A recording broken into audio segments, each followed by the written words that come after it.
আচ্ছা, তো আমরা এখন দেখব হচ্ছে স্টেটমেন্ট কভারেজ। Statement coverage. তো স্টেটমেন্ট কভারেজ যে জিনিসটা বোঝায় যে আমার প্রতিটা আমার কোডে কতগুলো স্টেটমেন্ট আছে। এখন এটা জানার আগে আমরা একটু বুঝে নেই হোয়াট ইজ এ স্টেটমেন্ট, তাই না? এই যে আমরা একটা কোড লেখার সময় যত রকমের লজিক্যাল লাইন লিখি, সেগুলাকে বলে লজিক্যাল লাইন। অ্যাকচুয়ালি যত রকমের কোডিশ লাইন লিখি, সেগুলোই হচ্ছে আমাদের এক একটা স্টেটমেন্ট। তো এখানে কী কী স্টেটমেন্ট হতে পারে, কয়টা স্টেটমেন্ট হতে পারে দেখি। ইফ এর নিচে একটা স্টেটমেন্ট, এই ব্লকের ভিতরে কোনো একটা কাজ চলতেছে, সে একটা স্টেটমেন্ট। এলস ইফ, এটাও একটা স্টেটমেন্ট। অ্যাকচুয়ালি এটা এত দূরেই দিই, নাহলে আবার বুঝতে অসুবিধা হবে।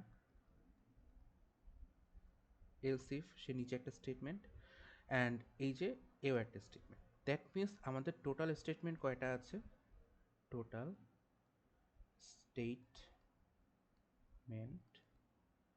আছে হচ্ছে 4টি। এখন অবভিয়াসলি সেম আগের মতো আমাদের হয়তোবা টেস্ট কেস বানাতে হবে অথবা টেস্ট কেস দেয়া থাকবে। ইন আইদার সাইড আমাদের এটা দেখতে হবে। সাপোজ আমরা TC1 ধরলাম, TC1-এর জন্য আমরা দেখব যে কতগুলা স্টেটমেন্টকে আমরা কভার করতে পারছি। সাপোজ আমরা TC1-এর জন্য এই দুটো স্টেটমেন্টকেই আমরা কভার করতে পারছি, ঠিক আছে? সো TC1-এ আমাদের কভার্ড স্টেটমেন্ট কত হলো তাহলে?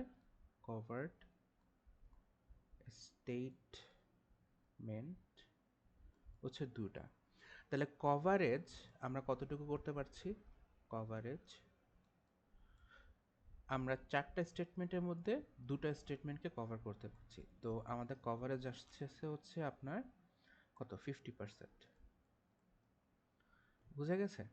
এটাই হচ্ছে আমাদের স্টেটমেন্ট কভারেজ। এগুলো আমি আবার বলছি প্রিভিয়াস ভিডিওতে যে ব্রাঞ্চ কভারেজ যা ছিল, অ্যাকচুয়ালি এই কভারেজগুলো আমাদের টেস্ট কেসের উপরই করতে হয়।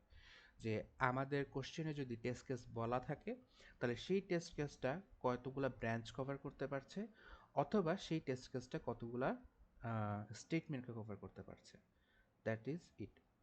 নেক্সট ভিডিওতে আমরা দেখব স্টেটমেন্ট সাবসিউম কি। প্রথমে আমরা দেখব সাবসামশন কি বা সাবসিউম কি, এবং ব্রাঞ্চ কভারেজ কি স্টেটমেন্ট কভারেজকে সাবসিউম করতে পারে কিনা।